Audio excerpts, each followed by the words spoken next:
17 సంవత్సరాలు నిండిన ఒక రోజు తర్వాత ఉమ్, ఆ ఎవరైతే ఆ స్త్రీ ఉందో ఆ స్త్రీ లవ్ చేసినా కానీ ఆ స్త్రీని టచ్ చేసినా కానీ ఎటువంటి ప్రాబ్లం లేదంటున్నారు. ఉమ్. అంటే ఒక రోజు గ్యాప్లోనే ఇంత మెచ్యూరిటీ అనేది వస్తుందంటారా? ఒక్క రోజు గ్యాప్లోనే వస్తుందా అంటే అది కొన్ని సైంటిఫిక్ రీజన్స్ ఉంటాయి. ఓకే. శరీర మార్పులు ఉంటాయి. పుట్టిన వెంటనే ఒక రకంగా ఉంటాం కదా. పుట్టిన తర్వాత ఒక రకంగా ఉంటాం. ఇప్పుడు ఫర్ ఎగ్జాంపుల్ నీకు చెప్తాను. సముద్రంలో నువ్వు స్నానం చేయడానికి వెళ్ళావు. బంగాళాఖాతంలోని ఆ వాయుగుండం ఏర్పడుతోంది అంటే ఆహా ఓకే వస్తుందిలే అని నువ్వు అనుకుంటావు. అంటే అది 15 ఇయర్స్. ఓకే.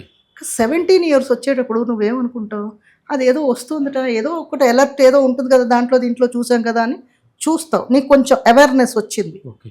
చూస్తావు. చూసి బయటికి వెళ్ళిపోవడానికి ప్రయత్నం చేస్తావు. ఓకే. వెళ్ళలేదు అంటే అప్పుడు ఏమవుతుంది, నువ్వు సముద్రం యువతల ఉండగా ఓకే. వరద వచ్చిందంటే ఏమవుతావు, కొట్టుకుపోతావు. కొట్టుకు.